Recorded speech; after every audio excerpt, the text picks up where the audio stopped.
Écoutez, bonsoir à toutes et à tous. Merci de votre présence. Merci aux organisateurs, à Jean-Noël Jeannet qui m'a prévenu qu'il ne pourrait pas être ici. Je crois qu'il est en Hongrie. J'espère qu'il réussira à y faire aimer Clémenceau malgré les frontières qui ont suivi la Première Guerre mondiale et qui ont rendu certains Hongrois un petit peu réactifs par rapport, voilà, à Clémenceau et à la France. Merci à Alice Lantignac qui a organisé cet événement et qui vient voilà, de me lancer, comme on dit. Donc, me voici livré à moi-même pour vous parler d'un thème qui a un petit peu sacrilège dans cette maison. Et je redouble donc mes remerciements aux organisateurs, car ils auraient très bien pu refuser à bon droit une conférence ayant pour thème Landru, Clémenceau et les théories du complot, rapprocher Clémenceau et Landru, mélanger l'ogre et le tigre. C'est une drôle d'idée, je l'admets, et on pourrait légitimement se dire, mais au fond, qu'est-ce qu'il y a de commun entre, d'une part, l'humaniste, le jeune médecin des pauvres qui s'est efforcé de sauver des vies, le républicain qui a consacré son existence au service de la République et de la collectivité, et puis, de l'autre côté, l'assassin condamné à mort pour la disparition de 10 femmes et d'un adolescent, le cynique par excellence que fut Landru. Alors, ce que je voudrais voir avec vous, c'est trois grands points. D'une part, établir que ce sont tout de même deux contemporains qui ont des petites choses en commun, aussi étonnant que cela puisse paraître. Euh, Sachant que le point de rencontre, c'est une arrestation qui aurait dû être portée au crédit de Clémenceau, de plusieurs manières, et une arrestation qui finalement s'est retournée contre Clémenceau avec cette théorie du complot que nous allons voir un petit peu ensemble et que nous allons essayer d'analyser. Alors d'abord, deux contemporains. Oui, Landru est né en 1869, le 12 avril. Clémenceau a donc 28 ans le jour où naît Landru. Et Landru meurt guillotiné en 1922. Clémenceau a encore 7 ans à vivre. Ils n'appartiennent donc pas à la même génération, mais ils ont vécu des années communes sous la Troisième République. Ce sont deux hommes qui, à ma connaissance, ne se sont jamais rencontrés et ne risquaient pas de se rencontrer. Landru est issu d'un milieu ouvrier parisien qui n'habite même pas Montmartre, mais au départ le 19e, du côté de Botzaris. Et puis ses parents, qui sont ni socialistes ni radicaux, qui sont cléricaux, pour prendre le langage de l'époque, vont s'efforcer de s'élever, de s'arracher au milieu ouvrier, vont s'établir sur l'île Saint-Louis, qui n'est pas ce qu'elle était aujourd'hui, qui était aussi, comment dirais-je, un lieu d'habitat populaire et bon marché un peu dégradé, mais pas du tout rouge, même si Jules Guesde y est né. Et par ailleurs, la famille Landru est une famille plutôt dévote, donc qui va chercher en partie son salut à l'église. Et chaque fois que je me promène sur l'île Saint-Louis et que j'entends un petit air d'orgue, ça m'amuse de penser qu'à l'église de Saint-Louis-en-l'Île, eh bien, le petit Landru servait la messe en tant qu'enfant de chœur. Bon, il n'y a pas beaucoup d'églises. La messe a été desservie par un futur tueur en série quand même. C'est pas si courant. Donc, par son milieu, par ses attaches, par les choix familiaux, par la géographie, au fond, Landru est assez éloigné des zones, des cercles que fréquente Clémenceau. Quel trait commun pourrais-je bien leur trouver à ces deux contemporains? Euh, Tout de même, et je commencerai par là, un sens de l'humour ravageur. Au fond, lorsque, s'adressant à l'avocat général, Landru dit froidement ma tête, vous parlez toujours de ma tête, je regrette de ne pas en avoir plusieurs à vous offrir. C'est le genre de mots qu'un Clémenceau, s'il avait été traduit devant un tribunal, aurait peut-être risqué. Et puis, il y a une lointaine réminiscence au fond de Danton. Tu montreras ma tête au peuple, elle en vaut la peine. Et donc, là aussi, une référence qui aurait parlé à un Clémenceau. Il y a cet humour ravageur, macabre, ce goût de l'humour noir qui leur est commun, ce qui n'est pas si étonnant parce que c'est aussi l'humour de cette époque-là, l'humour qui a cours sous la Troisième République, quand on s'envoie de faux faire-part de deuil avec des calembours dedans, bon, toutes choses qui sont un petit peu incompréhensibles aujourd'hui, mais qui sont tout à fait vivaces à cette époque-là. Ce qui les rapproche aussi factuellement, bon, c'est l'opposition à la peine de mort, mais ça n'est évidemment pas comparable. Chez Clémenceau, vous savez qu'elle se nourrit d'une préoccupation humaniste. Chez Landru, elle est très intéressée, bien sûr, et elle ne s'applique qu'à lui. Elle nous fait penser à la fameuse phrase d'Alphonse Karr hein, sur l'abolition de la peine de mort, que messieurs les assassins commencent. Voilà, donc là-dessus, au fond, c'est une analogie très factuelle et presque accidentelle. Ce qui les rapproche aussi, et qui est dans l'ère du temps, de leur temps, c'est un certain anticléricalisme. Mais là encore, la comparaison n'est pas raison. Chez Clémenceau, c'est un anticléricalisme que j'ai envie de qualifier d'héréditaire, d'atavique. C'est les Bleus de Vendée en lutte contre la réaction qu'incarne aussi le curé aux côtés du châtelain. Dans le cas de Landru, je vous l'ai dit, il a eu une jeunesse plutôt pieuse, il a été enfant de chœur, je me répète, et ça va d'ailleurs jouer un rôle, aussi étonnant que ça puisse paraître, et tout anticléricalisme mis à part, ça va jouer un rôle dans sa carrière d'assassin, car il va acquérir un certain nombre de manières, une certaine onctuosité, une douceur, un sens de l'écoute, qui plus tard eh bien, vont faire de lui ce séducteur paradoxal qu'a été Landru. Landru n'était pas si bel homme, il ne jouait pas tellement de ses atouts physiques, il avait surtout compris que les dames esselées qu'il repérait avaient besoin d'écoute, d'attention, et donc c'est ce côté très onctueux, très comment dirais-je, ces attitudes presque de confessionnal qu'il avait observées en tant qu'enfant de chœur vont lui être extrêmement utiles. Cette patience aussi pour embobiner celles qui vont être ses victimes, à qui il va faire croire qu'il est l'homme de leur vie et qu'il va faire disparaître pour s'emparer de leurs économies. Donc, c'est un drôle d'anticlérical Landru, d'abord formé vraiment au catéchisme et à l'église et sous la robe de l'enfant de chœur. C'est plus tardivement qu'il va perdre la foi et on en a deux indices. Une perquisition dans l'un des endroits où il entreposait toutes sortes de choses, y compris le mobilier, les affaires intimes, jusqu'aux perruques et aux dentiers de ces dames dont il disait qu'elles étaient parties aux colonies ou en Amérique, sans doute en laissant perruques, dentiers, papier d'identité sous sa garde. Et on a trouvé un curieux tableau d'une Vierge Marie dont les deux yeux avaient sauté et visiblement il a tiré au pistolet, il a utilisé cette Madone, cette nativité comme cible, donc là on peut voir une rupture avec sa jeunesse, son passé. Et puis il y a ce moment, on lui prête toutes sortes de bons mots, évidemment au pied de la guillotine, certains sont apocryphes, d'autres sont véridiques, mais est attesté qu'au moment où un prêtre se présente pour recueillir sa confession, pour dire une prière, Landru très froidement, très courtoisement, mais très froidement, désigne les aides de l'exécuteur en chef en disant « Je ne voudrais pas faire attendre ces messieurs ». Il coupe court à toute cérémonie religieuse, à toute confession, etc. Donc l'anticléricalisme de Landru mais il est très différent évidemment de celui plus politique et plus conscient et plus assumé et plus constant de Clémenceau. En fait, s'il y a un point de rencontre entre les deux hommes, c'est l'arrestation. C'est l'arrestation, et cette arrestation qui aurait dû être, je vous le disais, portée au crédit de Georges Clémenceau, pour deux raisons. D'abord, parce que cette arrestation a lieu le 12 avril 1919. Clémenceau est président du Conseil au moment où la police met la main sur un individu suspect dont l'enquête va révéler que, même s'il agit sous des faux noms, il est Landru, et que ce Landru est à l'origine de, je vous l'ai dit, une dizaine de disparitions. Simplement, tout ça, on ne va le savoir que petit à petit. On va le savoir que petit à petit, c'est-à-dire qu'il n'y a pas l'effet médiatique qu'a généralement l'arrestation d'un ennemi public, l'arrestation d'un personnage recherché.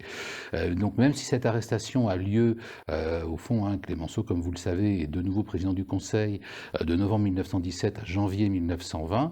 En avril 1919, on aurait dû saluer, au fond, l'exécutif au sens large, le président du Conseil et sa police, mais sur le moment, l'arrestation bon, passe inaperçu. Le week-end qui suit, il y a un journaliste qui sort un grand papier, bourré d'erreurs, mais qui donne déjà des indications. Mais on est encore très très loin de se douter de la richesse de cette affaire. Il va falloir en fait plus de 2 années d'instruction pour arriver au procès. Il va y avoir 28 audiences, ce qui est considérable, même pour un procès d'assises. Et donc Landru sera exécuté presque 3 ans en fait après son arrestation. Mais surtout, là j'évoque l'arrestation de Landru, donc lorsque Clémenceau est président du Conseil pour la seconde fois. Mais surtout, si Landru a été arrêté, c'est parce que Clémenceau, lors de son premier passage à la présidence du Conseil, entre 1906 et 1909, a créé les fameuses brigades mobiles, ce que nous appelons maintenant les brigades du Tigre. Donc une police radicalement différente, moderne, mieux organisée, mieux équipée que les forces traditionnelles, la préfecture de police, les polices municipales, la gendarmerie, les gardes champêtres, tous ces gens qui ne communiquaient pas entre eux, qui utilisaient des moyens d'action un petit peu dépassés et dont se riaient les bandes organisées qui sévissaient à travers la France. Eh bien, ces brigades du Tigre, elles ont un bon niveau de formation, elles ont un bon niveau d'équipement, elles ont aussi une motivation particulière. Et c'est ça qui va faire la différence. Aussi incroyable que cela puisse paraître, Landru, au départ, est un simple escroc. À l'origine même, moi, j'aurais pu peut-être ajouter dans les points de rapprochement forcés une croyance au progrès, en fait, puisque Landru est aussi un inventeur. Il a rêvé de s'enrichir, de mettre au point quelque chose de nouveau.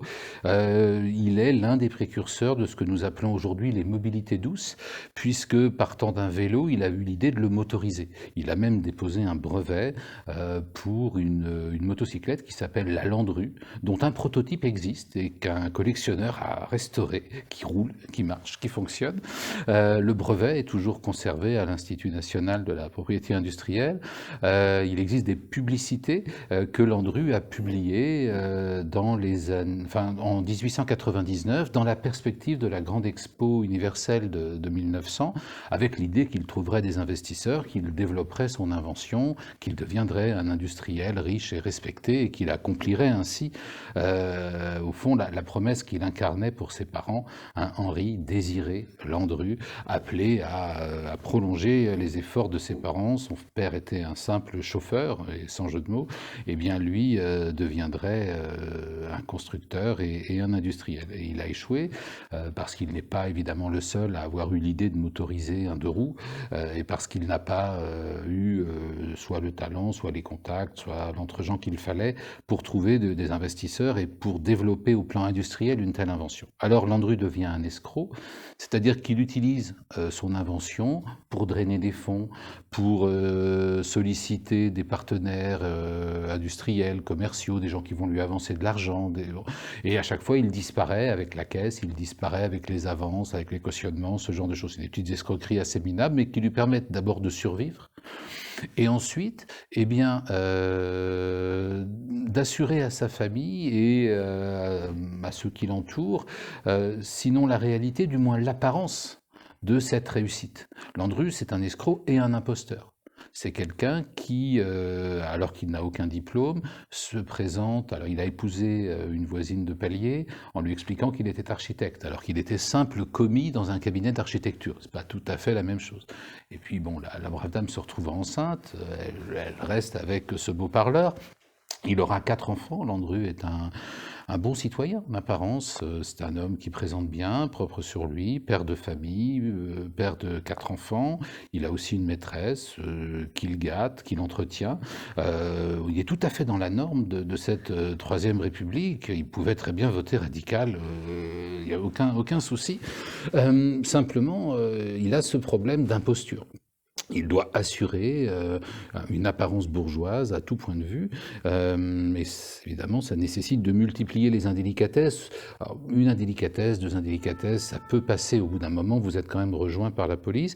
Il va donc être, comment dirais-je, arrêté, condamné pour des petites choses, mais il y avait, vous savez, la loi Waldeck-Rousseau qui faisait qu'en cas de récidive, vous risquier la relègue, hein, la relégation, le bagne. Donc une succession de petits délits avec une condamnation de 3 mois et 1 jour, et c'était la Guyane. Ce qui fait qu'il va multiplier les escroqueries, mais sous des faux noms. Il va faire imprimer de fausses cartes de visite. Il va, comment dirais-je, pour échapper au bagne, il va agir sous un certain nombre d'identités, et il va utiliser... Il aurait adoré évidemment les réseaux sociaux, mais à l'époque, ce sont les petites annonces, et donc il utilise les petites annonces dans les journaux pour rechercher des dupes. Assez vite, il se rend compte qu'avec son apparence rassurante, cette onctuosité dont je vous parlais, il était particulièrement persuasif auprès des épargnantes. Et il va glisser insensiblement de l'escroquerie industrielle à l'escroquerie au mariage. Au lieu de proposer de construire des ateliers, des usines, de développer une motocyclette, eh bien, il va proposer le mariage, une nouvelle vie, un grand départ. Il ne ment pas complètement, hein, mais vers les colonies ou vers les Amériques. Et c'est ainsi qu'il va traiter, mais presque professionnellement, ses cibles. Alors la presse va parler de l'homme aux 283 femmes. En fait, il était en relation par petites annonces interposées avec 283 correspondantes. Mais il ne les a pas toutes rencontrées, ni évidemment massacrées, heureusement. En fait, de façon extrêmement méticuleuse, pour ne pas dire professionnelle, il les classait. Et donc, les perquisitions ont permis de voir que les réponses aux petites annonces qu'il faisait paraître dans la presse ou dans le réseau d'une agence matrimoniale, eh bien, étaient classées en plusieurs tas. Alors, la pire des choses, évidemment, c'était la femme pauvre affligée d'enfants. Là, c'est un premier tas, vraiment aucun intérêt. Ensuite, il y a la femme qui a des enfants de la famille, mais des biens. C'est quand même intéressant, mais c'est gênant. La première disparition est une double disparition. Je passe sur les détails, sinon je serais infiniment trop long, mais sa première victime est une femme qui vit avec un grand-fils de 17 ans. Les deux disparaissent, et à partir de là, Landru va comprendre qu'il vaut mieux chercher des personnes isolées. Faire disparaître un corps, c'est déjà du travail, deux, c'est beaucoup. Donc à partir de là, il va, dans ses classements, rechercher tout particulièrement les femmes totalement seules, veuves, sans enfants, hein, ou alors il va s'efforcer de les isoler. C'est-à-dire, il va faire en sorte que petit à petit, elles se détachent de leurs amis, de leur famille, pour lui appartenir complètement. Et c'est à ce moment-là qu'elles disparaissent. Donc ce Landru, qui est au départ un escroc, est recherché pour récidive, mais recherché mollement. Et puis arrive la Grande Guerre. Là, donc c'est le moment aussi en 1914 où se fait la bascule. Vous pensez bien aussi que dans le Paris de 1914 et des années suivantes, il y a très peu d'hommes. Landru, lui, est déjà suffisamment âgé pour échapper au métier des armes. Il se garde bien de se porter volontaire. Il va faire partie des rares hommes valides dans la capitale. Et donc, il va être un bon parti. Par ailleurs, la guerre va détourner la police de toute cette petite délinquance, des petits escrocs, des petits voleurs. Les forces de police sont avant tout, à ce moment-là, à partir de 1914 et jusqu'en 1918, dévolues à la chasse aux espions. Il y a même une véritable espionnite qui se développe, et donc on cherche des agents de l'Allemagne, des agents de l'Autriche, un petit escroc comme cela. J'ai pu consulter son dossier au ministère de l'Intérieur. On voit bien qu'il y a de temps en temps une petite mention, un petit tampon. Non, on ne sait pas où il est, il n'y a pas de vraie recherche. Donc il est relativement à l'abri. La guerre lui rend service également parce qu'assez vite, une partie du territoire français est de l'autre côté du front, et donc il peut se présenter comme un industriel, ce qu'il rêve d'être, dont malheureusement les biens, les usines, la grande demeure, tout ça se trouve dans les Ardennes ou en Champagne, enfin relativement loin, et évidemment impossibilité de vérifier quoi que ce soit de l'autre côté du front. Il peut même ainsi se faire un peu choyer, plaindre, pauvre homme, victime de la guerre, mais quand la victoire viendra, et bien de nouveau il sera riche, et c'est décidément un très bon parti, ce monsieur, non pas Landru, mais Guillet, ou toutes sortes de pseudonymes qu'il utilise. Eh bien, ce petit escroc, donc, va ainsi, devenu assassin, va ainsi prospérer dans l'impunité la plus totale pendant 5 ans. Pourtant, des femmes disparaissent et ces disparitions sont signalées. Aussi isolées soient-elles, elles ont des parents, elles ont quand même quelques proches, elles ont une concierge. Et on s'étonne qu'une dame d'un certain âge, aux habitudes bien réglées, tout à coup disparaisse, l'appartement est vidé, on n'a aucune explication, c'est curieux. Et comme ça se passe à Paris, eh bien ces disparitions sont signalées à la préfecture de police. Et à l'époque, à la préfecture de police, il y avait un lieu spécifique qui était surnommé le bureau du mystère, où on signalait les personnes disparues. Et les témoignages qu'on en a montrent que, sans doute, on enregistrait les disparitions, mais que derrière, il n'y avait pas forcément un grand déploiement de zèle pour mener l'enquête, a fortiori pendant la Grande Guerre, où les forces de police, je vous l'ai dit, étaient plutôt dirigées vers d'autres tâches, et a fortiori s'agissant de femmes d'un certain âge. Elles sont parties avec un amant, il ne faut pas s'en préoccuper plus que ça. Ce qui va tout changer, c'est que les familles de 2 disparus, sans se coordonner, toutes les 2 écrivent, non pas à la préfecture de police à Paris, mais à la mairie de Gambais. Petite localité aujourd'hui des Yvelines, à l'époque de Seine-et-Oise, et pour dire, voilà, c'est curieux, ma sœur, ma fille a disparu, et la dernière nouvelle que nous avons d'elle, c'est un séjour qu'elle a fait à Gambais auprès d'un monsieur Guillet qui habite là-bas. Auriez-vous des renseignements, monsieur le maire ? Or, à Gambais, c'est un jeune maire qui vient d'arriver et qui est intrigué par 2 lettres distinctes qui se ressemblent tellement. Alors lui, évidemment, il alerte les autorités. Et là, comme on n'est pas dans Paris même, le signalement va suivre un autre canal et par le procureur qui lui-même va alerter la première brigade mobile. La première brigade mobile, donc qui est à l'époque rue Grefful, pas très loin de la Madeleine, et à la brigade mobile, elle est compétente pour Paris, mais un peu en concurrence avec la préfecture de police, et puis également dans ce qu'on appelle la banlieue à l'époque. Et à cette brigade, eh bien, on donne ce petit dossier, 2 lettres, c'est pas grand-chose. On donne ce petit dossier à un certain inspecteur Belin. Belin, c'est un très grand flic. À ce moment-là, il est encore en début de carrière. Il va se révéler, on va le retrouver dans plein de grandes enquêtes sous la Troisième République. C'est à lui qu'on va faire appel pour essayer de débrouiller l'affaire Prince en 1934. Mais son premier grand succès, c'est cette affaire. Et quand je parle de succès, le mot est mince, puisque Landru, qui opère, je vous l'ai dit, dans une impunité totale depuis 5 ans, va tomber en moins d'1 semaine.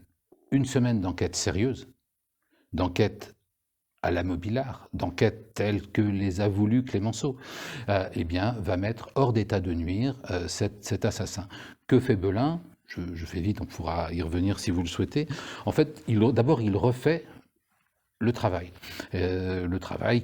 qui a été fait mollement, pas très bien, par ses collègues de la préfecture de police, qu'il méprise un peu. Si on lit ses mémoires, on voit bien que c'est pas le grand amour entre les mobilards, mais je ne veux pas entrer dans ces considérations-là.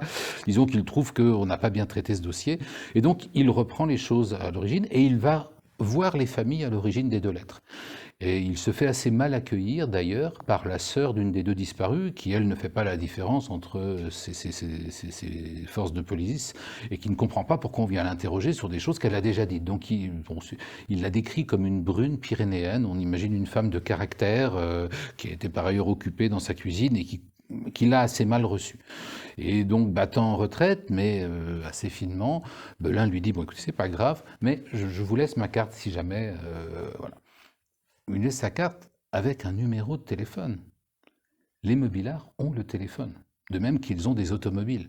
Ce sont des biens de luxe. Dans les années 1900, beaucoup de gens à cette époque-là trouvent presque curieux qu'on équipe les policiers de téléphones et d'automobiles. C'est évident aujourd'hui, c'était tout à fait pionnier. Et ça, c'était vraiment dans l'idée de Clémenceau, de Célestin Aignon, des gens qui ont créé ces brigades du Tigre.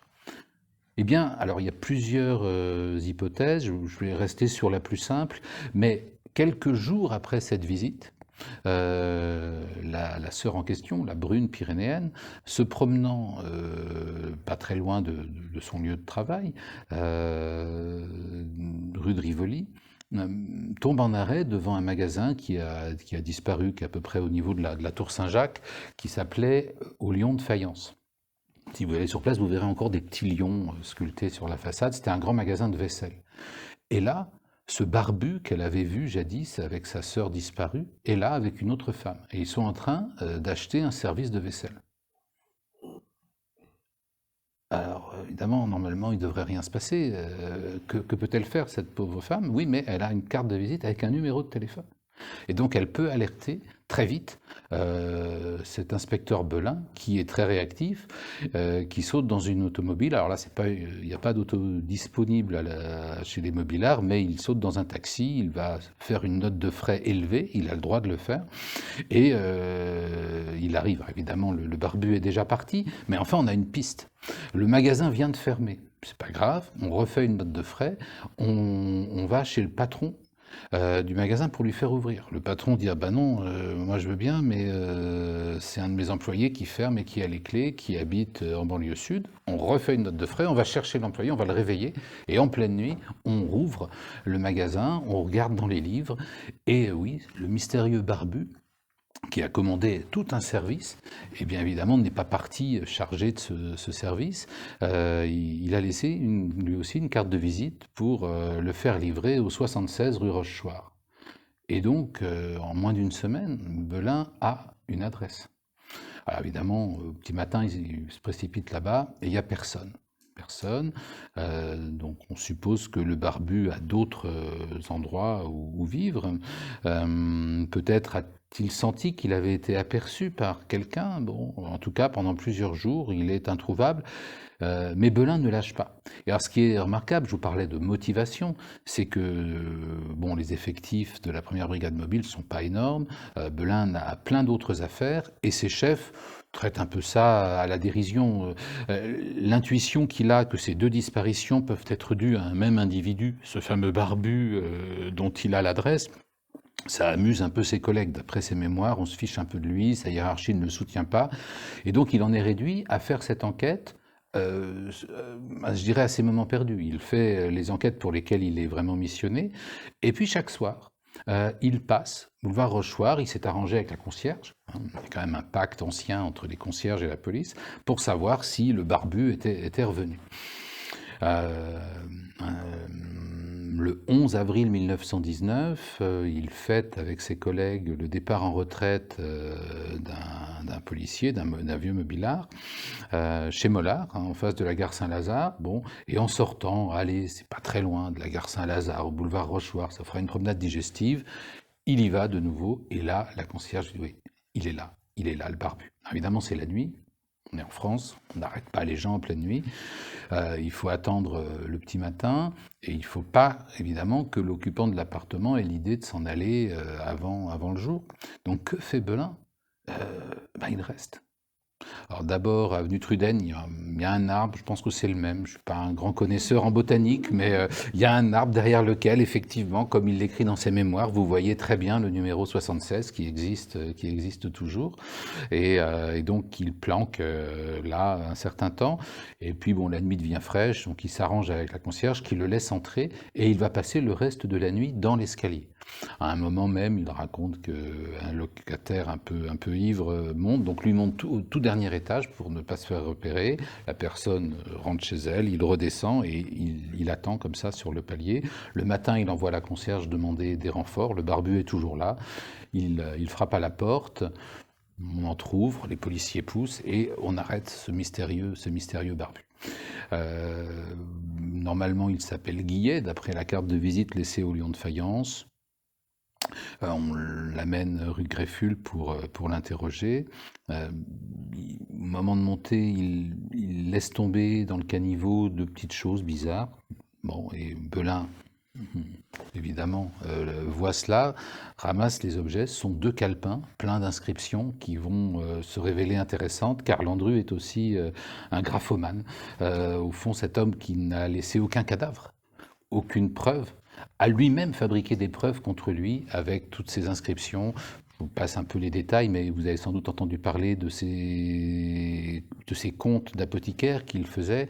Et chaque fois qu'il allait avec une dame à Gambet, eh bien, il notait deux billets, mais un aller-retour pour lui, un aller simple pour la dame. C'est le genre de petites mesquineries comme ça qui peuvent vous conduire sous le couperet de la guillotine. Donc cette arrestation de Landru, elle est vraiment due à ces brigades du Tigre telles que les a conçues Clémenceau. Et là aussi, on aurait dû saluer, au fond, l'exploit que constituait cette arrestation, qui sans et la motivation extrême d'un inspecteur comme Belin, sans l'équipement en ligne téléphonique, la possibilité d'utiliser des automobiles, etc., n'aurait pu advenir. Or, c'est pas du tout ce qui va se passer. C'est pas du tout ce qui va se passer. Et dès l'arrestation, en fait, l'affaire Landru, quand elle commence à se décanter un petit peu, quand on comprend que ce ne sont pas 2 disparitions, mais bien davantage, quand on tire un petit peu le fil, quand la presse s'empare de l'affaire, eh bien, assez vite, ça se retourne contre le pouvoir et en particulier le président du Conseil.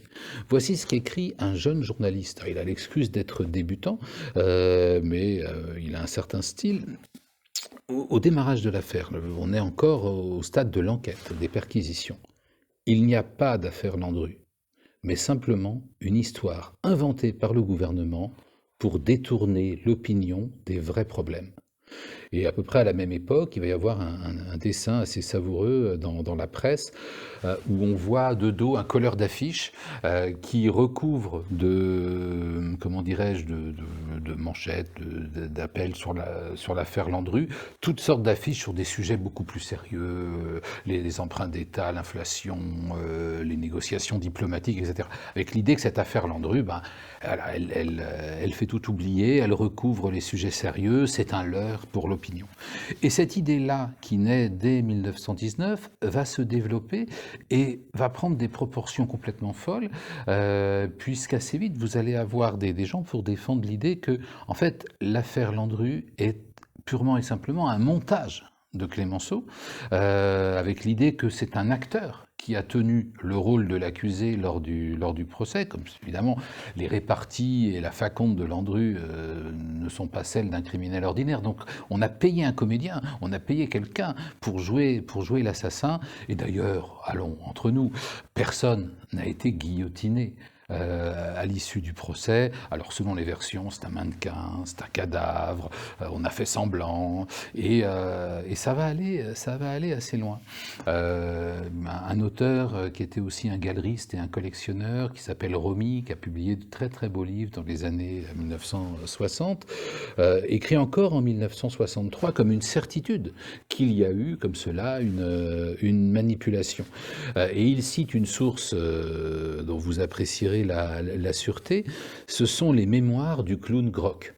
Un petit peu oublié le clown Grock aujourd'hui, mais qui a été une célébrité en son temps. Il publie des mémoires en 1948, il raconte sa carrière, mais aussi ses tournées, et il affirme, c'est le moment le plus intéressant des mémoires du clown Grock, il affirme qu'en voyage, en tournée en Argentine, il a été frappé par la ressemblance entre un petit vieux qu'il a observé là-bas et Landru. Et le directeur de la police, dont il donne le nom, Castinevias Rusco, lui aurait confié ceci: « Je puis vous assurer, mais il faut me donner votre parole d'honneur que vous ne parlerez pas, que l'homme que vous avez vu est bien Landru. » Donc non seulement il y a un complot du gouvernement français, mais avec la complicité du gouvernement argentin qui accueille donc cet ancien acteur ayant incarné Landru et qui vivrait à Buenos Aires d'une pension du gouvernement français en rétribution du service qu'il aurait rendu 30 ans plus tôt. Et cette histoire étrange, attestée par Grock, on la retrouve. L'inspecteur Belin, dont je vous ai parlé, après la guerre, a pris sa retraite. Il est d'ailleurs mandé par le journal Détective quand sort Monsieur Verdoux de Chaplin, un film qui s'inspire de l'affaire Landru. Et il commente la prestation de Chaplin, il compare le personnage incarné par Chaplin à Landru. Donc il va vivre jusqu'en 1980, si je me souviens bien. C'est-à-dire qu'il va être un témoin de long terme, au long cours de l'affaire Landru. Et dans ses mémoires, il raconte avec quelle douleur et colère, lui qui a pour titre de gloire d'avoir arrêté Landru, qui sait que Landru a existé, qu'il l'a tenu entre ses mains, qu'il l'a cuisiné, qui a essayé de le faire parler, eh bien, il raconte ceci, encore dans ses mémoires, donc, Belin, encore que Landru eût été jugé publiquement, photographié, etc., beaucoup croyaient encore à un simulacre. J'ai entendu cette réflexion de la bouche de ma marchande de journaux, aussitôt que fut publié le récit de la fin de Landru, donc là on est dans l'année 1922.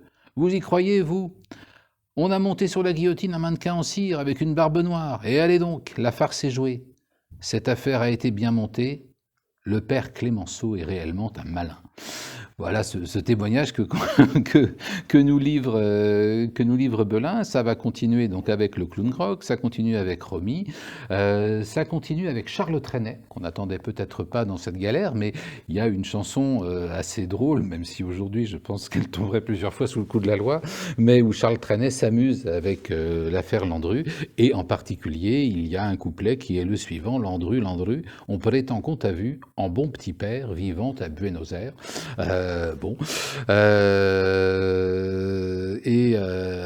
Consécration également par le cinéma, puisque vous avez sans doute en tête le Landru incarné par Charles Denner, le Landru de Claude Chabrol. Eh bien, dans le Landru de Claude Chabrol, on a la scène où Clémenceau glisse comme cela négligemment, sous ton de la confidence, à quelqu'un qu'on devine être Mandel, qu'au fond, c'est très bien cette affaire Landru, il faut lui donner un maximum de publicité, ça détournera l'opinion des négociations sur le traité de Versailles. Et alors, nous parlions de la pataphysique, il faut bien reconnaître que le Clémenceau lourdement postiché de ce film est incarné par Raymond Queneau, donc l'un des fondateurs du collège de pataphysique, le grand écrivain Raymond Queneau, qui prête son autorité, donc lui aussi, après Charles Trenet, après le Clown Grog, vous voyez qu'on a quand même affaire à des personnages sérieux, et c'est pas tout à fait étonnant, puisque comme je vous le disais, le collège de pataphysique, dans son calendrier, puisqu'il y a un calendrier pataphysique qui est un petit peu compliqué, et qui comporte des saints, des sortes de saints laïcs, et il y a une Saint-Landru gynécologue qui est célébrée chaque 9 janvier de l'ère vulgaire, puisque évidemment l'ère pataphysique est organisée autrement. Et il y a même une prière qui est ainsi rédigée: Saint Landru, patron des fiancés, épargnez-nous la tentation du luxe, de l'ostentation et de l'orgueil, et rendez-nous gagne petit pour nous égaler au plus grand. Donc Landru survit aussi, évidemment, dans la littérature, avec tout ce que cela peut charrier. Alors, je voudrais revenir un petit peu sur cette étrange théorie du complot, d'abord pour dire à quel point elle est aberrante, mais aussi pour essayer de comprendre d'où elle vient et ce qu'elle révèle. Évidemment, elle est aberrante. Pourquoi? À la limite, au moment de l'arrestation, que le battage fait autour de cette affaire arrange le gouvernement, pourquoi pas? C'est pas pour autant que le gouvernement a monté cette affaire. Peut-être que voilà, ça crée une diversion utile si jamais il y avait besoin d'une diversion. Accessoirement, je suis toujours un petit peu rétif aux commentaires présentant Clémenceau comme l'unique auteur du traité de Versailles et des négociations. Ça a quand même été un travail collectif de longue haleine, et je pense que s'il avait eu toute liberté pour rédiger le traité de paix, il eût été un petit peu différent de ce qu'il a été. Donc, bon, mais admettons qu'au moment de l'arrestation en avril 1919, il y ait quelques semaines de diversion utile. D'accord. Mais ensuite, je vous ai dit, il y a 2 années d'instruction, plus de 2 années. Le procès a lieu à l'automne 1921. Clémenceau n'est plus au pouvoir. L'exécution a lieu en février 1922. Non seulement Clémenceau n'est plus au pouvoir, mais c'est son vieux rival Poincaré qui est à la tête du gouvernement, avec Barthou à la justice. On ne lui aurait pas fait le cadeau d'une mise en scène s'il s'était risqué à monter une fausse affaire criminelle. Tout ça ne tient littéralement pas debout. Mais cette théorie du complot, elle est révélatrice. Elle s'appuie en fait sur un certain nombre de réalités ponctuelles dont elle tire de façon complètement abusive un espèce de récit romanesque. Alors, des réalités ponctuelles. Oui, d'abord, il y a effectivement eu un flou sur l'exécution de Landru. Pourquoi ? le procès de Landru a été une grande cause, on va dire, mondaine. Il est jugé à Versailles, puisque l'essentiel de ses crimes semble avoir été commis à Gambais. Il est jugé à Versailles, et assez vite on parle du train Landru. Les Parisiens qui s'ennuient, les mondains, eh bien, se précipitent comment dirais-je, prendre le train à la station qui est aujourd'hui celle du RER aux Invalides pour aller vers Versailles et pour assister à ce procès comme un spectacle. Et dans mes archives, je conserve pieusement, à chacun ses reliques, des petits bons d'entrée, c'est-à-dire que, comme vous savez, les procès sont normalement publics, mais il y a eu une telle affluence qu'il a fallu organiser cela, et donc on avait des bons d'entrée pour assister au procès. Et comme on est dans une période où il y a une petite tension sur le papier, on a fabriqué ces bons au verso de bulletins de vote des législatives de 1919, donc c'est assez comique. D'un côté, on a le nom d'un candidat aux législatives, et de l'autre, on a le petit document qui vous donne, le coupe-fil, qui vous donne accès au procès Landru. Et à ce procès, on va voir des gens comme Mistinguett, Maurice Chevalier, toutes les mondaines de Paris dans leurs plus belles robes. Le public va se tenir assez mal. On va faire appel à Colette pour suivre le procès en tant que chroniqueur judiciaire. Elle a d'ailleurs laissé un très beau texte sur Landru. Mais disons que ce n'est pas un procès qui se déroule comme les autres. Les magistrats vont en souffrir. Landru va en profiter. Et là va commencer cette popularité paradoxale de Landru qui va se mettre en scène, d'où l'idée que ça puisse être un acteur, car il a quand même des réparties fulgurantes, des attitudes, il prépare ses sorties, il travaille son dossier, et au fond, cette reconnaissance qu'il n'a jamais eue en tant qu'ingénieur, industriel, homme qui a réussi, il va l'avoir paradoxalement le temps du procès. Pendant ces audiences, il va répliquer à l'avocat général, il va répliquer au président, il va argumenter, il va défendre sa vision des faits, il va faire assaut d'éloquence, et donc c'est Landru superstar. Alors on n'a pas du tout envie au niveau des autorités que la même chose se reproduise au moment de l'exécution. Donc quand la condamnation à mort devient définitive, quand elle est organisée, cette exécution, d'abord on l'a fait un tout petit peu plus tôt que d'habitude. C'était déjà au petit matin, là il fait encore nuit. Quand on extrait Landru de la prison de Versailles, il n'a que quelques pas à faire et la guillotine est posée juste devant. Tout se passe en un instant. Par ailleurs, malgré cela, on a des témoignages indiquant que pendant la nuit, c'est quand même le début des années folles, hein, donc il y a beaucoup de monde, et dans les cabarets, dans les bars à Paris, et que le mot circule pendant la nuit, que on va exécuter Landru demain matin. Et donc il y a des Parisiens plus ou moins éméchés qui sautent dans des automobiles et qui foncent vers Versailles pour assister à ça, puisqu'à l'époque les exécutions sont publiques et que c'est considéré comme une sorte de spectacle, hein. On a beaucoup de descriptions de ces espèces de kermesse macabre qu'étaient les grandes exécutions. Oui, mais là on est à Versailles, on n'est pas à Paris. Et les choses ont été organisées de telle façon que quand ces curieux, ces badauds, certains en habit de soirée, en habit de bal, arrivent au petit matin, il y a un cordon de soldats pour éviter justement que ça soit trop la foire. Et du coup, on ne voit pas vraiment l'exécution. Elle est très rapide, elle est plus tôt que prévu, elle est loin, avec ce cordon de soldats, et ça va nourrir le soupçon que, comme ce n'est pas une vraie exécution publique, on a sans doute eu quelque chose à cacher. En réalité, c'était, comme je vous l'ai dit, pour éviter que se reproduisent les scènes un peu scandaleuses du procès sur fond d'exécution capitale, mais ça a été interprété comme une volonté, en fait, de dissimulation. Avant cette exécution et au cours de ce procès que je viens d'évoquer, il y a eu également une théorie comme cela du complot qui a été avancée d'abord par Landru lui-même et ensuite par son défenseur. Alors, je vais citer Landru très précisément. Voilà. Landru, s'adressant à l'avocat général, dit ceci, il s'emporte au cours d'une des audiences et il dit « Vous prétendez, monsieur l'avocat général, que ces ossements, on n'a pas trouvé de cadavre, mais on a trouvé des dents et des morceaux d'ossements dans les cendres de cette fameuse cuisinière hein, dont vous savez tout. Vous prétendez, monsieur l'avocat général, que ces ossements proviennent des corps de celles que vous dites avoir été mes victimes. Eh bien moi, je vous dis qu'ils ont été déposés là en mon absence. Et par qui, Monsieur le Président? La police pourrait peut-être nous le dire. Au fait, est-ce que ce ne serait pas l'inspecteur Belin, par hasard, qui aurait déposé ces ossements dans ma remise? Alors, vous voyez d'abord l'extrême correction de la langue utilisée, c'est Landru qui parle, ça n'est pas son avocat. C'est pas le langage d'un criminel ordinaire, hein, c'est le langage d'un homme qui a lu, qui sait parler, qui manie le langage et qui est un petit peu magnifié par ces circonstances du procès et qui sème le doute. Au fond, il n'y a pas de cadavre. C'est difficile de condamner un homme à mort pour assassinat lorsqu'il n'y a pas de cadavre.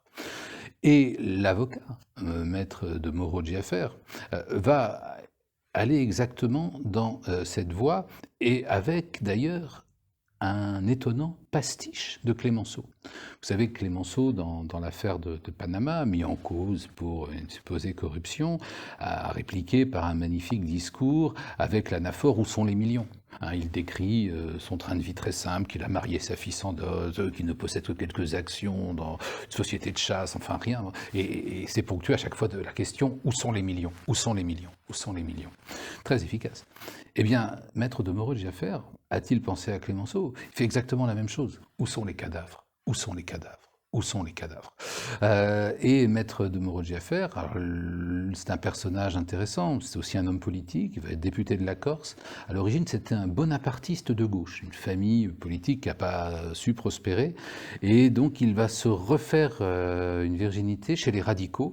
Donc il y a peu de bonapartistes qui ont rebondi chez les radicaux quand même, c'est assez inhabituel comme parcours. Il va devenir un homme politique radical, député de la Corse, et après le procès, bizarrement, je ne sais pas s'il faut y voir l'humour noir de l'époque, il va être nommé sous-secrétaire d'État à l'enseignement technique. Pour l'avocat d'un dépeceur, ça m'a toujours semblé un peu curieux, mais bon, voilà. On le retrouvera longtemps plus tard sous la 4e République. Entre-temps, il aura été l'avocat de grandes causes. Il aura en particulier défendu Dimitrov en Allemagne, l'homme qu'on avait accusé faussement d'avoir provoqué l'incendie du Reichstag. Donc, maître de Moreau-Diaffer, grand pénaliste, eh bien, va lui aussi exploiter cette opportunité de sauver la tête de son client parce qu'il n'y a pas de cadavre, parce qu'il y a des choses mystérieuses, parce que la perquisition n'a pas été faite dans les règles de l'art, parce qu'on sait, et on le sait par des témoignages qui seront publiés à l'époque et qui sont publiés après, que toutes sortes de mauvais plaisants sont allés dans la maison de Gambet, ont apporté des crânes, des ossements qu'ils ont ajoutés. Donc on ne peut même pas parler de scène de crime souillée, là elle a été dévastée.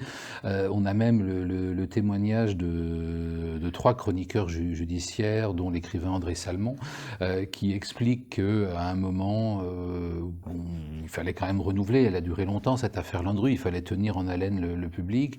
Ces journalistes n'ont pas hésité à vendre à leur rédaction qu'il y avait une autre maison de Landru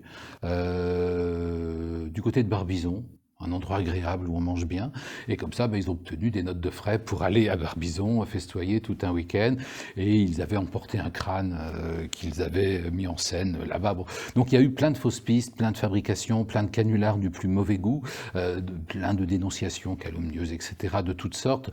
Bon, comme toutes les grandes affaires criminelles, ça a déclenché plein de pathologies diverses et variées, qui ont fait que, effectivement, il peut y avoir un doute sur les ossements qui ont été prélevés, qui ont été examinés. Et puis bon, la police scientifique de l'époque n'est pas ce qu'elle est aujourd'hui. Donc tout cela donne lieu à de multiples contestations. Donc l'idée que finalement ces ossements ne soient pas vraiment des ossements humains, ne soient pas ceux des victimes, qu'ils aient été apportés par la police ou par un quelconque service secret au fond, est une idée qui peut faire son chemin.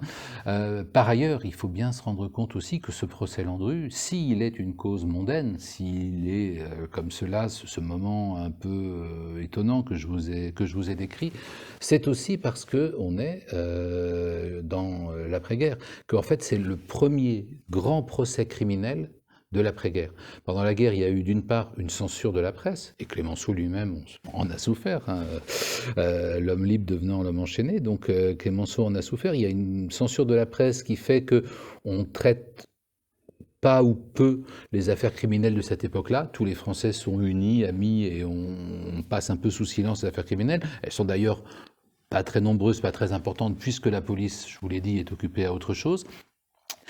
Vers la fin de la guerre, il y a les procès de trahison, mais qui restent intimement liés à la guerre, qui sont des procès d'espionnage ou de trafic d'influence. C'est pas la bonne vieille affaire criminelle avec assassin, dissimulation de corps, enquête policière, c'est autre chose. Et donc cette affaire Landru, eh bien, renvoie les Français aux grandes affaires. Ils en sont restés à l'affaire Caillot, vous savez, qui avait assassiné le directeur du Figaro en 1914, à toutes ces affaires retentissantes de la Belle Époque, l'affaire Stenel, ce genre de choses. Et là, on renoue avec ce qui était un petit peu perdu. On a l'illusion, quelque temps, de retrouver ce qu'on va appeler la Belle Époque. Donc ce procès, effectivement, a un effet de diversion parce qu'il a ce succès-là et qu'il ranime cet esprit et ce mauvais esprit d'avant-guerre. J'ajouterais, parmi les éléments d'explication peut-être là plus fondamentaux, que ce soupçon qui plane sur le pauvre Clémenceau qui n'en peut mais, se nourrit peut-être aussi de la manière dont il a conçu, mis au point, promu la police en République.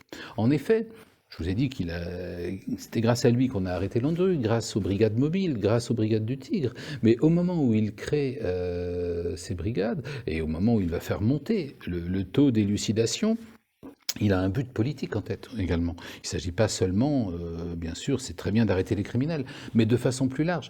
Il y a une réflexion sur le rôle et la place de la police dans un État démocratique. Lui et son père ont souffert de la police sous l'Empire, une police qui était essentiellement politique. Et lui, un peu à l'image du préfet Lépine, considère que dans une république démocratique, la police doit être proche du peuple, la police doit être populaire. Et pour cela, elle doit montrer qu'elle n'est pas là simplement pour taper sur les ouvriers ou surveiller, écouter les conversations dans les cafés. Elle doit être là pour améliorer la vie des citoyens et mettre hors d'état de nuire les malfaiteurs. Et il y a cette grande déclaration qu'il fait devant les députés. Nous sommes le 14 octobre 1906. On cite souvent ce passage qui est très intéressant, qui est pour la première fois la défense d'une police républicaine, la seule police qu'une démocratie puisse avouer, la police judiciaire, la police des crimes et délits, protectrice de tous les citoyens, n'est plus au service de l'arbitraire, son œuvre est de liberté. Donc là, un retournement par rapport au discours radical ancien, un peu rouge, où on se méfiait des cergots de la police, de ce pouvoir arbitraire par nature. Non, nous dit Clémenceau, la police, il y a une police républicaine, la police des crimes et délits, elle protège tous les citoyens, donc avec cette notion d'égalité. On va retrouver ce discours chez plusieurs hommes politiques très, très contemporains, que la sécurité est la première des libertés et que la police républicaine est là pour nous la garantir. Eh bien, en fait, c'est juste un retournement de perspective de ce même discours qu'on a dans cette théorie du complot, où finalement, faute d'avoir une police populaire, par l'arrestation des criminels, on soupçonne Clémenceau d'avoir monté un succès pour rendre populaire une police qui en fait a une activité politique. C'est un pur retournement de sa démonstration de 1906 qu'on a dans cette théorie du complot un petit peu multiforme qui va se développer. Pour ne pas être long, j'ajouterai juste 2 points qui permettent de comprendre aussi l'origine, la motivation, le sens profond de cette théorie du complot, en élargissant le spectre et en ne se limitant plus à Clémenceau. C'est peut-être un peu incompréhensible aujourd'hui, mais à travers l'affaire Landru, on sent quelque chose aussi, c'est que la République radicale, la République de la Belle Époque, la République de la fin du 19e siècle et des années 1900, elle non plus, elle ne veut pas mourir. Et qu'au fond, on sent bien, pendant la Première Guerre mondiale et les années qui suivent, que rien ne sera plus comme avant. Et en particulier, la place des femmes n'est plus la même. Vous savez qu'en 1919 et en 1920, de nombreux pays vont rendre les Françaises électrices et éligibles. En France même, la Chambre élue en 1914 qui a été prolongé jusqu'en novembre 1919, se pose la question, et tout le monde l'a oublié, mais les députés votent en faveur de la reconnaissance du droit de vote et même de l'éligibilité par voie d'amendement aux Françaises. Alors certains le font de bonne foi, d'autres se disent je vote pour, les sénateurs feront le sale boulot, ils bloqueront la réforme, ce qu'ils n'ont pas manqué de faire. Mais en France, comme dans toute l'Europe, comme aux États-Unis, partout dans ce monde qui a été chamboulé par la Première Guerre, le statut des femmes change. Et au-delà des droits politiques, voter ou pas voter, de toute façon, elles ont pris les rênes dans un certain nombre d'exploitations agricoles. En ville, elles occupent des métiers d'hommes. Elles commencent à avoir une autonomie financière qui est visible. Et ça effraie un petit peu les gens qui rentrent du front et qui ne retrouvent plus le monde qu'ils ont quitté. Et c'est la raison pour laquelle, outre cette théorie du complot, il va y avoir ce paradoxe d'un Landru sympathique, d'un Landru populaire. Je vous parlais de l'ogre de Gambet. Si vous regardez les caricatures, celles de l'époque, celles qui vont venir après, Landru, qui devrait apparaître comme un monstre, comme un personnage redoutable, apparaît souvent comme un petit bonhomme rigolard. Et ce personnage qu'incarne Charles Denner dans le film de Chabrol, avec cet humour grinçant, avec ce petit côté, ce petit air entendu, etc., est tout à fait dans cette veine-là. Je possède un objet que je me garde bien de montrer en public, parce que lui aussi, il tombe sans doute sous le coup de nombreuses lois, mais figurez-vous que dans les années 1970 encore, dans les cafés, on trouvait des cendriers publicitaires avec un petit Landru très souriant, qui fait un clin d'œil aux clients, et avec comme slogan blonde, brune ou rousse, avec moi, elles partent toutes en fumée. Entre-temps, il faut savoir que la maison de Gambet, donc après l'exécution de Landru et jusqu'en 1940, va être transformée en hôtel-restaurant sous l'enseigne du Grillon du Foyer, passons, et où on servait la côte de bœuf Landru, évidemment cuite au feu de bois. Il y avait un petit musée Landru dans la salle à manger. Et bon, j'ai retrouvé des photos de l'époque. On y allait en famille pour rigoler. Et puis, il y avait aussi l'épreuve un peu initiatique, les jeunes mariés qui pouvaient y passer la nuit. Vous voyez, donc ce personnage de Landru, qui devrait être un monstre, mais qui est apparu comme sympathique, en fait, mon grand-père me disait que, de son temps, la bonne blague qui circulait, effectivement, je l'ai retrouvée dans la presse, c'est que Landru, c'était l'homme qui avait remis la femme au foyer. Et vous voyez que dans le contexte de 1919, au fond, ce Landru, il a consolé bien des gens, il a rassuré bien des gens, et au fond, ces femmes qui s'étaient envoyées en l'air pendant qu'on souffrait au front, si elles ont effectivement été trucidées, peut-être qu'elles l'avaient un peu cherché. Voilà, c'est un petit peu l'idée qui circule à cette époque-là. Donc, on ne veut pas que Landru meure, parce qu'on ne veut pas que meure... au fond, le monde qu'il incarnait, c'est le dernier gentleman de la belle époque, finalement, Landru, dans ce monde livré au bolchevisme et au féminisme et à toutes les calamités de la guerre et de l'après-guerre. Enfin, je terminerai sur ce point, au fond... cette espèce de récit romanesque du condamné qui échappe au supplice pour avoir une nouvelle vie ailleurs, une nouvelle vie secrète, ne se limite pas à l'affaire Landru. Des gens bien informés vous expliqueront que le maréchal Ney, évidemment, n'a pas été exécuté et a vécu richement comme planteur aux Amériques. Sous la monarchie de Juillet, rappelez-vous, le duc de Choiseul-Praslin, qui dans un accès de folie a praliné sa femme, c'est le terme qu'on forge à l'époque, puisqu'il l'a lardé de coups de couteau, et en tant que pair de France, il est arrêté mais emprisonné à la prison du Luxembourg, donc au sein du Sénat actuel, où siégeait la Cour des pairs, qui va le juger. Les pairs de France étaient leurs propres juges. Il s'empoisonne dans sa cellule. Évidemment, ça n'est pas un empoisonnement, c'est un empoisonnement simulé. Et 20 personnes vont certifier l'avoir vu à Londres menant la grande vie sous un nouveau nom. Plus près de nous, Mata Hari, la fameuse Mata Hari. Vous avez toutes sortes de récits avec toutes sortes de variantes, mais ce qui est certain, c'est qu'elle n'a jamais été fusillée, ou alors avec des balles à blanc, qu'un riche amant avait tout arrangé, qu'on l'a amené dans un cercueil, comme si on utilisait des cercueils pour les fusiller, passons, avec des petits trous pour qu'elle puisse respirer, et qu'elle a vécu longtemps cachée dans un château. Elle a même eu une fille qui est venue la venger. Enfin, vous avez comme cela des récits qui sont racontés parfois sur le ton du plus grand sérieux par des journaux d'information de ces années-là ou des années qui suivent. Finalement, c'est un grand classique. Les grands personnages, qu'il s'agisse de criminels ou au contraire de héros, de personnages qu'on admire, eh bien, ils ne meurent jamais complètement. Et pour ma part, en m'exprimant ici, je me prends à douter que Georges Clemenceau se soit réellement éteint en ses murs le 24 novembre 1929. Voilà, en ce qui me concerne, je m'attends à le voir arriver et rire avec nous de ces théories du complot. Voilà, je vous remercie beaucoup de votre attention et je suis prêt à répondre à vos questions.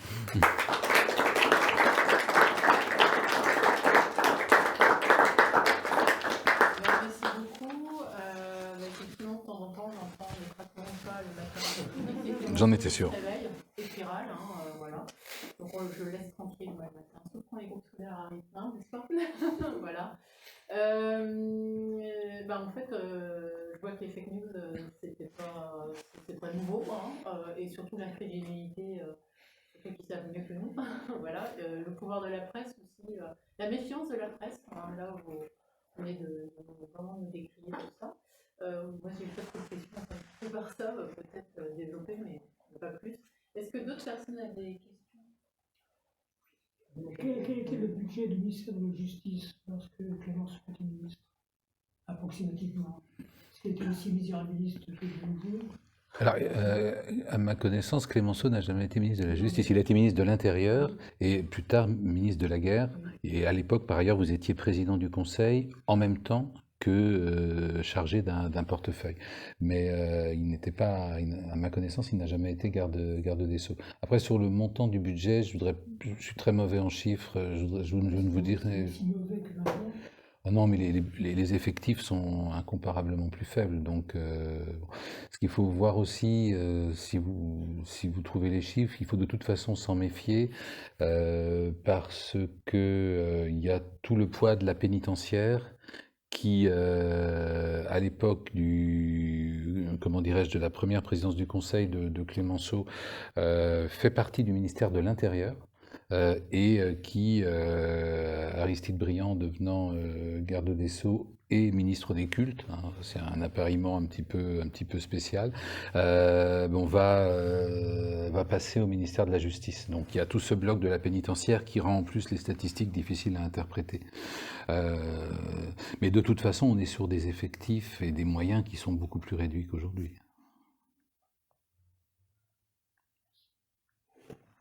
D'abord, c'était captivant, mais j'ai une question par rapport au déroulement des faits.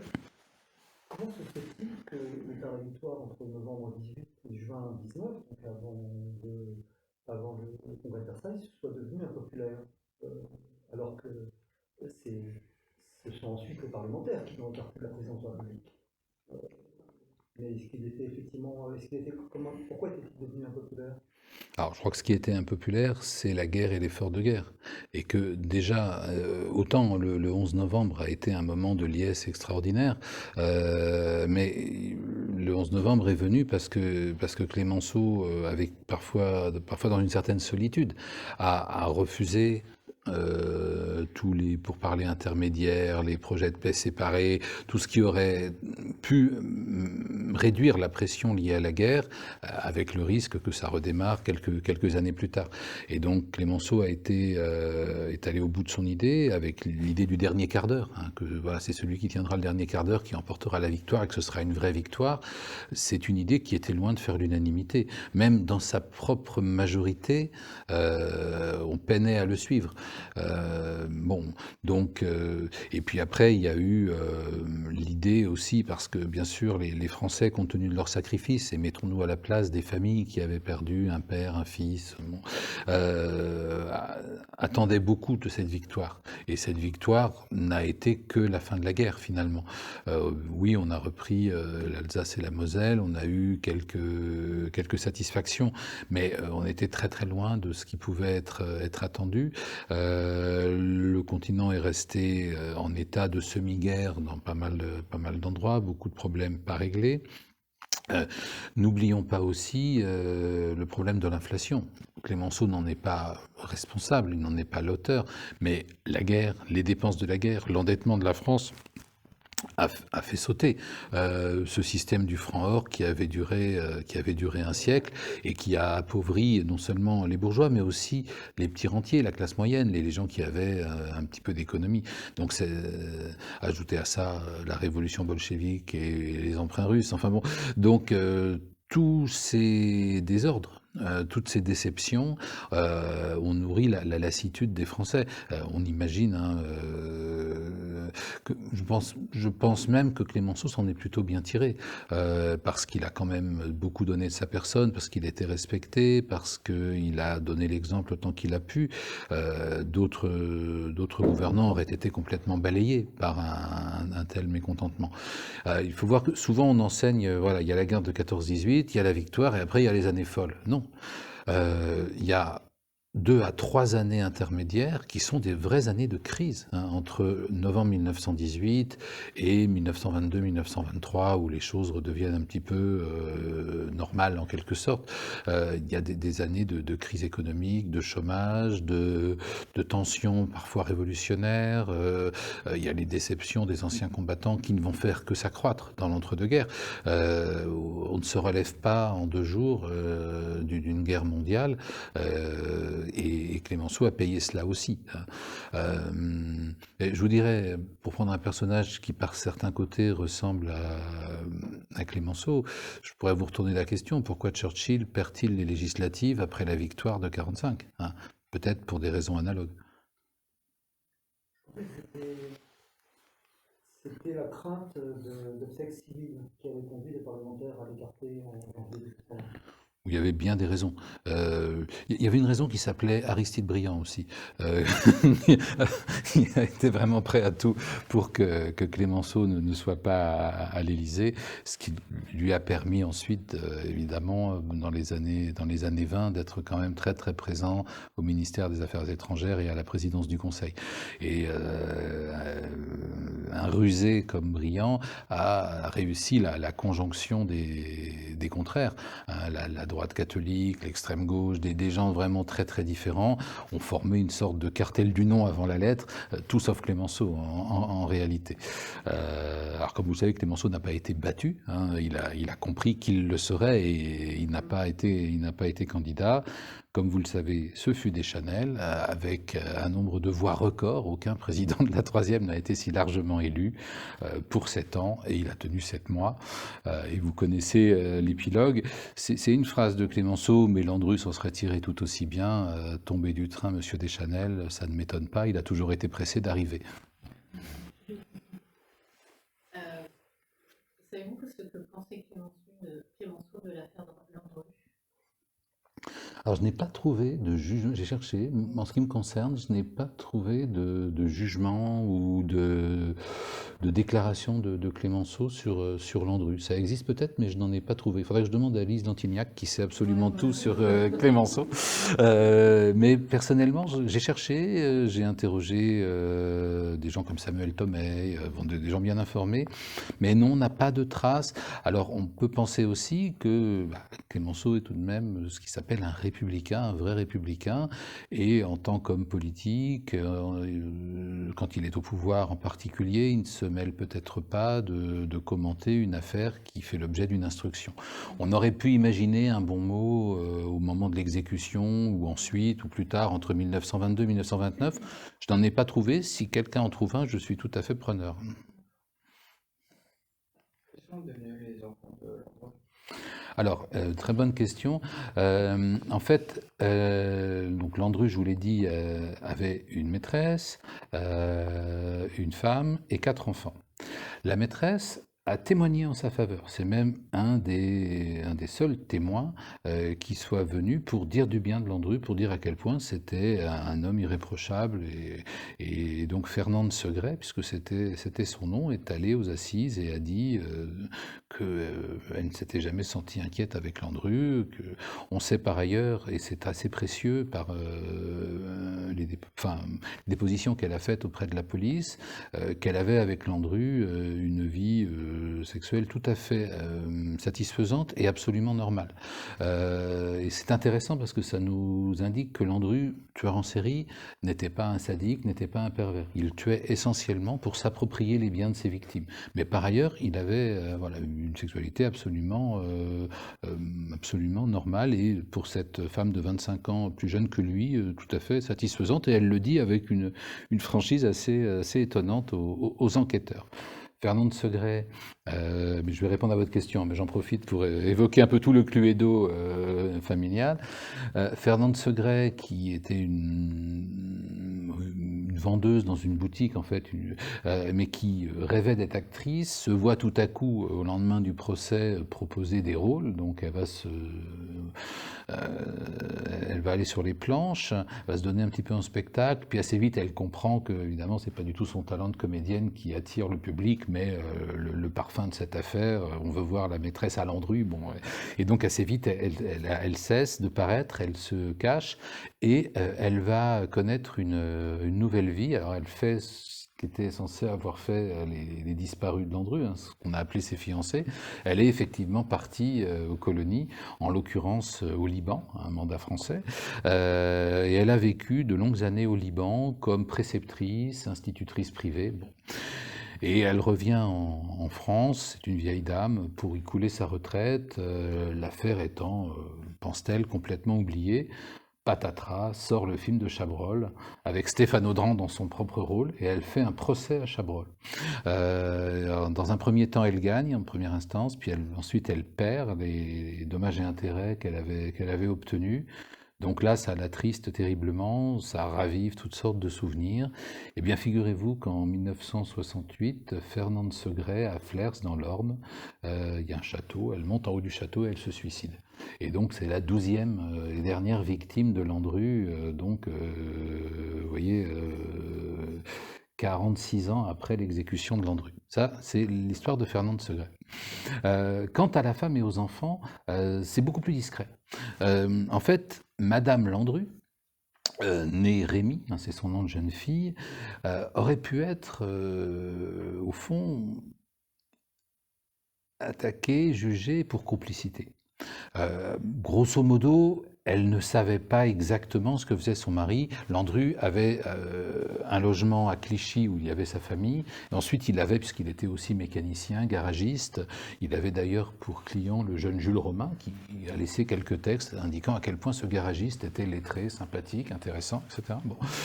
Et donc, il avait des garages, des remises un petit peu partout, à Paris et en banlieue, plus la maison de Gambet, et avant une maison à Vernouillet. Et donc, il entreposait un petit peu son butin là-bas. Évidemment, ses fiancés ne rencontraient jamais Madame Landru.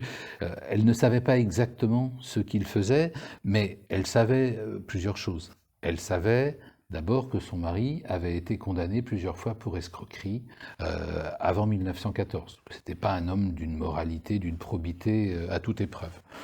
Elle savait aussi qu'il n'avait pas de travail régulier. Et en fait, drôle de père de famille qui disparaissait parfois plusieurs jours ou plusieurs semaines, et puis qui revenait avec un gros paquet d'argent, et là, il gâtait ses enfants, il réglait les dépenses de madame, il en avait laissé un peu de côté pour Fernande quand même, mais voilà.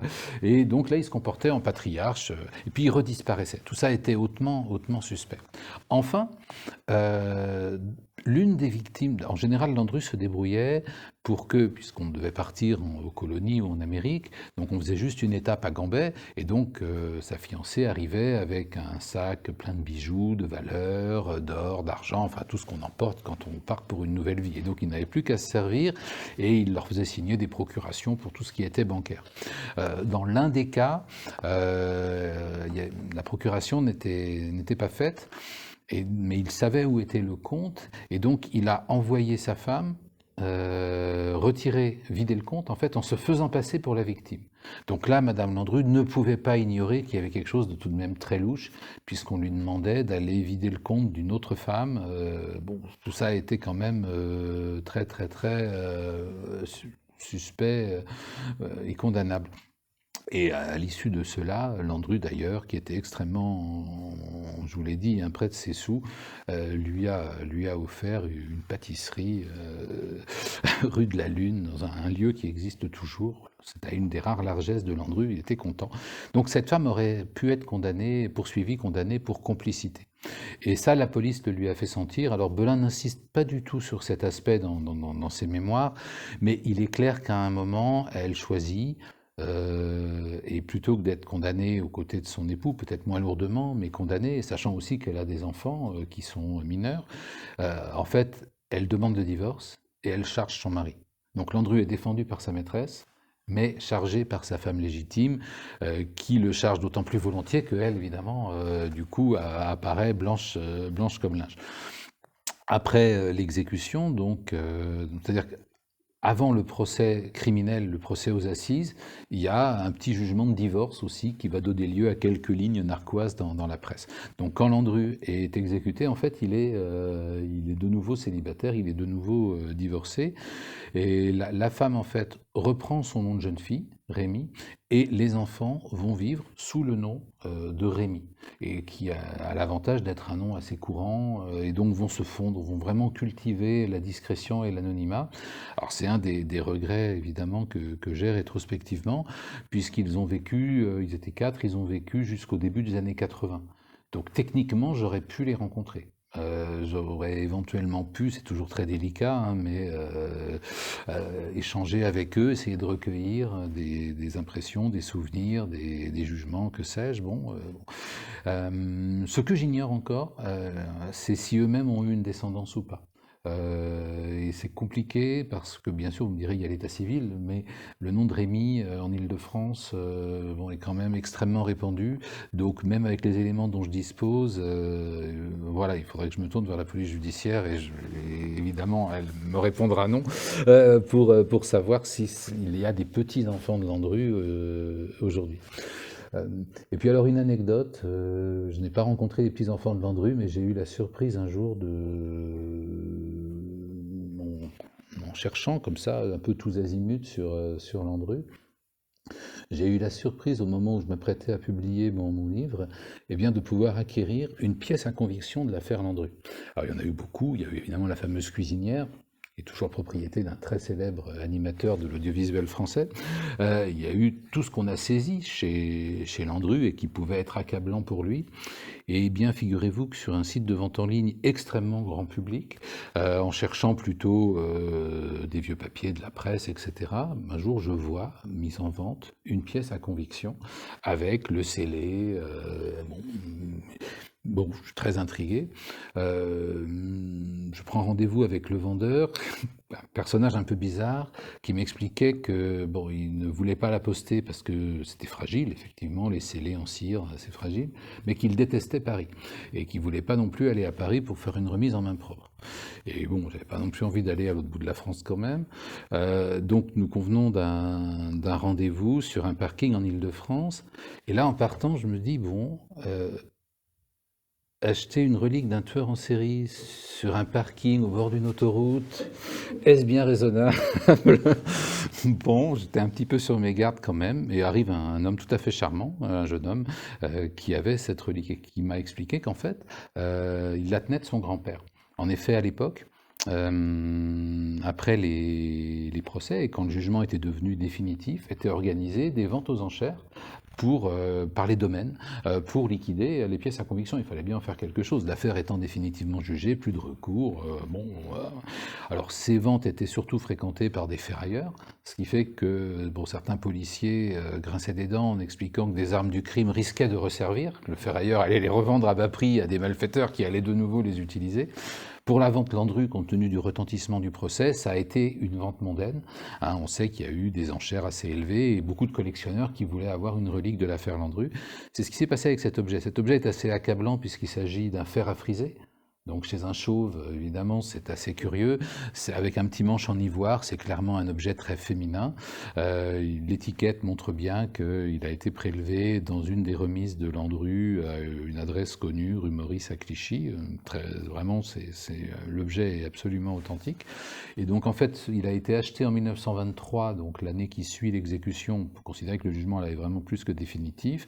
Il est acheté par un monsieur qui le conserve au domicile familial, qui le lègue à ses enfants, puis le petit-fils, et le petit-fils à un moment trouve un peu lourd d'avoir cette pièce à conviction dans le séjour et la met en vente. Donc voilà, la transaction se fait et je suis le 6e détenteur de cet objet depuis la victime. Il y a eu la victime, Landru, l'État, le grand-père, le petit-fils et moi-même. Donc oui, cette affaire Landru, elle vit encore en fait, on trouve encore des pièces nouvelles, des éléments nouveaux, des témoignages. La famille, par contre, est d'une discrétion absolument remarquable, si jamais elle n'est pas complètement éteinte. Vous nous disiez que Landru se disait innocent de ce qu'on accusait. Est-ce que pendant les 2 ans de procédure, il a été l'objet des femmes pourraient lui écrire, admettons, qui était vraiment très attiré par le personnage malgré les faits pour lesquels on l'accusait. Et est-ce qu'à travers il aurait pu avoir une relation pistolet avec certaines de ses femmes et se dévoiler et dévoiler certains actes qui niaient lors du procès? Alors, il y a plusieurs questions dans votre question. Ce qui est certain, c'est que Landru, il a fait un court séjour à la Santé et ensuite il est à la prison de Versailles, a reçu un courrier abondant. Il y avait des courriers, effectivement, qui étaient des déclarations d'amour, qui étaient des lettres un petit peu échevelées, comme cela. Il est loin d'être le seul. En fait, c'est un phénomène que les criminologues connaissent, qu'on appelait autrefois l'enclitophilie. Il y a un terme nouveau maintenant qui s'est imposé, mais j'aime bien le terme ancien. Donc, une sorte d'amour passionné, irréfléchi, que déclenchent les grands criminels. Et Charles Manson, en prison, recevait également, et même vous savez qu'il s'est marié avec une jeune femme. Il a compris un peu tard qu'elle voulait utiliser peut-être son corps ou sa dépouille ou ses reliques à des fins commerciales. Mais bon, oui, les grands criminels attirent ce type de déclaration, voire de demande en mariage. Et Landru, évidemment, puisqu'il était le séducteur par excellence, n'a pas manqué de susciter ce type de demande. Il a reçu aussi des courriers assez différents. Et alors ça fait partie des petites choses que j'ai pu trouver quand il était à la Santé en particulier. C'est des hommes qui lui écrivaient. Et ça, c'est le Landru qui a remis la femme au foyer, le Landru populaire. Des hommes qui le félicitaient. Il y avait une part là aussi de cet humour noir très Troisième République qui est difficile à partager aujourd'hui, mais j'ai trouvé des lettres calligraphiées à Landru, la patrie reconnaissante, etc. On lui envoyait des provisions de femmes, parce qu'évidemment dans sa cellule il devait s'ennuyer, donc en fait on découpait des silhouettes de femmes élégantes dans les journaux. Et il recevait des liasses de découpis avec des dames dans les jolies robes du début des années 20, pour ce genre de choses. Il y a des lettres de Plaisantin, sans doute de Carabin aussi, des choses qui sentent un petit peu l'humour médical, l'humour de salle de garde, avec des doubles sens, des calembours sur les parties du corps, enfin toutes ces choses-là. Donc il a reçu un courrier très amondant. Répondait-il à ce courrier ? C'est très difficile de trouver par contre des autographes de Landru, ça vaut très cher si vous envoyez, jetez-vous dessus, et les rares que j'ai pu consulter ne sont pas de cette nature-là. Il affirme plutôt son innocence et c'est plutôt des correspondances avec son avocat ou l'assistant de son avocat. Bon, il y a pas grand-chose comme cela. Par ailleurs, vous savez que quand vous êtes prisonnier, vos lettres sont lues et éventuellement censurées, a fortiori à cette époque-là. Donc s'il avait fait le moindre aveu de cette nature, ça aurait été vu et sans doute noté. La seule chose franchement étrange, c'est un dessin qu'il a donné, alors pas à mettre de Moro Djaffer. On parle toujours de Moro Djaffer, qui est son principal défenseur, mais qui était très occupé et qui a laissé un avocat plus jeune que lui préparer le dossier avec Landru, maître de Navière-du-Treil.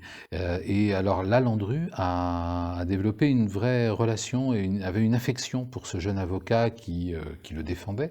Il était beaucoup plus proche de cet avocat que de Moreau. Et il a légué des petites choses une fois que la condamnation est arrivée. Alors, déjà, il lui a dédicacé des photographies parce qu'il était caricaturé, dessiné, croqué, et pendant les audiences, il était photographié pendant les suspensions d'audience ou avant que l'audience ait démarré, et quelques photographies sont dédicacées par lui à ses admirateurs. Alors ça aussi c'est assez recherché aujourd'hui, et dont une photo qui est dédicacée après le procès à cet avocat. À cet avocat, il a légué également ses lunettes, les lorgnons qu'il chausse dans sa cellule pour examiner les multiples pièces de son dossier et contester tout ce qu'on peut contester. Et il a légué également un très curieux dessin. Un très curieux dessin de la maison de Gambet et de sa cuisine, avec une inscription sibylline. L'idée, c'est qu'on n'a pas cherché là où elles étaient. Et alors depuis, tous les landrologues, landruphiles, landrulâtres, etc., essayent de décrypter. C'est vraiment une énigme. C'est un dessin dont on imagine que peut-être il révélerait quelque chose qui resterait à déceler sur la manière dont il a éliminé ces femmes. Car au fond, je vous disais, non seulement il n'y a pas de cadavre, mais il n'y a jamais eu d'aveu. Il n'y a jamais eu d'aveu, et même au pied de la guillotine, alors que tout est perdu, Moreau le prend à part, parce que Moreau est de bonne foi quand il le défend, et il lui demande alors, dites-moi, et Landru, avec cette espèce d'humour grinçant, lui dit ce sera mon bagage. Il emporte son secret avec lui, ce sera mon bagage. Et Petiot, plus tard, utiliserait à peu près la même expression. Donc Landru énigmatique, Landru n'avoue pas.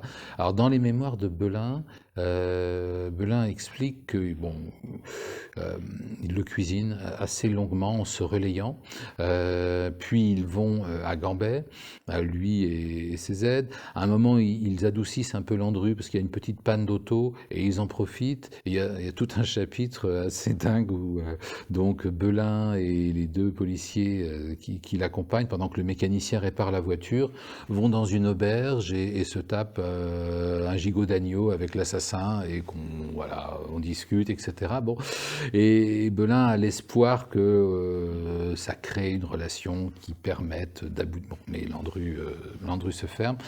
À un moment, il a l'impression que Landru est pas loin de se mettre à table pour le coup, mais il y a un problème avec le magistrat instructeur qui n'a pas envie de l'entendre à ce moment-là parce qu'il a un dîner à Paris. On verra ça demain. Et évidemment, le lendemain, Landru s'est reposé, a repris possession de tous ses moyens, et jamais Landru ne parlera, ni à Belin, ni au juge, ni à personne. Pendant tout le procès, il clamera son innocence, avec des phrases. Il y a une de ces phrases, par exemple, va inspirer une chanson de Gainsbourg. C'est vous dire quand même la puissance poétique de la défense de Landru, puisque en substance, donc il parle au président du tribunal, et il lui dit: Monsieur le Président, quand une femme vous quitte, sait-on jamais pourquoi et pour qui elle vous quitte? Et donc, sur cette phrase, Gainsbourg va écrire et chanter toute une chanson. Donc, voilà, il y a chez Landru des ressources du langage, ressources de l'intelligence, une certaine ténacité. Et puis, en l'absence de cadavres, en l'absence d'aveux, en l'absence de preuves véritablement scientifiques compte tenu des moyens de l'époque, il avait une chance raisonnable de sauver sa tête. Alors récemment, c'est une association qui a pour président d'honneur Robert Badinter, qui s'appelle Ensemble contre la peine de mort, qui a organisé un colloque tout à fait passionnant auquel j'ai eu la chance d'assister, et un historien a présenté un travail auquel on n'était pas habitué. C'est vrai que souvent quand on travaille sur les affaires criminelles, on travaille sur une affaire criminelle, et rien que le dossier Landru, c'est un énorme dossier. Là, c'est un jeune homme qui a eu l'idée de travailler sur les condamnations à mort de façon globale. Et Landru n'a pas eu de chance. Les années qui suivent la Grande Guerre, les années 1920, 1921, 1922, c'est un pic de condamnation à mort. Comme si les millions de morts de la Grande Guerre avaient rendu beaucoup moins grave pour les jurés le fait de prononcer une condamnation à mort. Il y a eu, je crois, en 1922, 70 condamnations à mort sur le territoire français, ce qui est incroyable par rapport aux années d'avant-guerre, et ça va d'ailleurs baisser très vite. Landru est jugé vraiment au pire moment pour quelqu'un qui est passible de la peine de mort. Dans un contexte normal, mais vous me direz que dans un contexte normal, il n'y aurait pas eu d'affaire Landru, mais dans un contexte normal, il aurait été jugé en 1924, en 1925, sans doute aurait-il été condamné, mais aux travaux forcés à perpétuité ou à quelque chose comme cela, pas forcément à la peine de mort. C'est un peu comme Harry, pour lequel on n'avait pas spécialement de raison de la condamner à mort, c'est un peu dans l'anglais de quoi. Alors, sur Mata Hari, je serais plus prudent. Je suis personnellement opposé à la peine de mort. Je ne me réjouis pas qu'elle ait été fusillée. Je préfère le dire parce qu'il y a toute une mythologie sur Mata Hari. Mais je m'insurge toujours contre la théorie qu'on a condamné à mort une innocente ou condamné à mort exagérément, en quelque sorte, quelqu'un qui n'était pas coupable de grand-chose. Malheureusement, pendant la Grande Guerre, l'espionnage était passible de la peine de mort. De très nombreux espions ont été exécutés et Mata Hari fait partie du lot. Simplement, on se souvient d'elle parce qu'elle était une grande vedette avant de se livrer à de l'espionnage et avant d'être condamnée. Mata Hari, pour moi, je sais qu'il y a des auteurs qui font des trémolos pour dire pauvre innocente. Franchement, j'ai consulté son dossier, qui est toujours au service historique de la Défense, au château de Vincennes, non loin du lieu même où elle a été fusillée. Elle a avoué. Alors vous me direz, c'est peut-être des aveux extorqués sous la pression, etc. On a quand même beaucoup d'éléments montrant qu'elle a une attitude plus que suspecte quand elle est de passage à Paris, recueillant du renseignement sur l'oreiller, etc., auprès d'une multitude d'officiers. Bon. Et puis, une fois qu'elle est condamnée, son avocat, son propre avocat, son défenseur, Maître Clunet, fait une démarche, et on a le document. Alors, on pourra me dire que c'est un faux, qu'il a été fabriqué plus tard par Clémenceau. Mais il y a un document indiquant que Maître Clunet a fait une démarche en disant, bon voilà, ce qui serait bien, c'est qu'on ne la fusille pas, et comme ça, moi je me charge d'organiser un échange avec des prisonniers français en Allemagne. Bon, pourquoi l'Allemagne aurait-elle accepté un tel échange si Mata Hari n'avait pas fait partie plus ou moins des effectifs de son service de renseignement? Donc là-dessus, le vrai point commun entre l'affaire Landru et l'affaire Mata Hari, outre que ce sont aussi des contemporains, c'est que dans les deux cas, on n'a pas envie qu'il meure. Et donc il y a eu effectivement beaucoup de théories du complot aussi autour de Mata Hari et de l'exécution de Mata Hari. Mon grand regret, c'est qu'ils ne se soient pas rencontrés. Vous imaginez quel couple? Alors ils ne fréquentaient pas du tout le même Paris. Mata Hari, c'est le Paris chic, c'est comment dirais-je, c'est la rue de Castiglione, c'est Neuilly, c'est la place de l'Opéra. Landru, c'est plutôt l'Est parisien, le 20e arrondissement, le 19e arrondissement, ou alors le 14e, vous voyez la classe moyenne. Et donc ils n'ont pas les mêmes aires de jeu ou les mêmes aires de chasse. Sinon, alors évidemment, là il y aurait une belle pièce de théâtre, un beau film, une belle création à faire où tout à coup Landru et Mata Hari se rencontrent et on se demande qui va manger l'autre.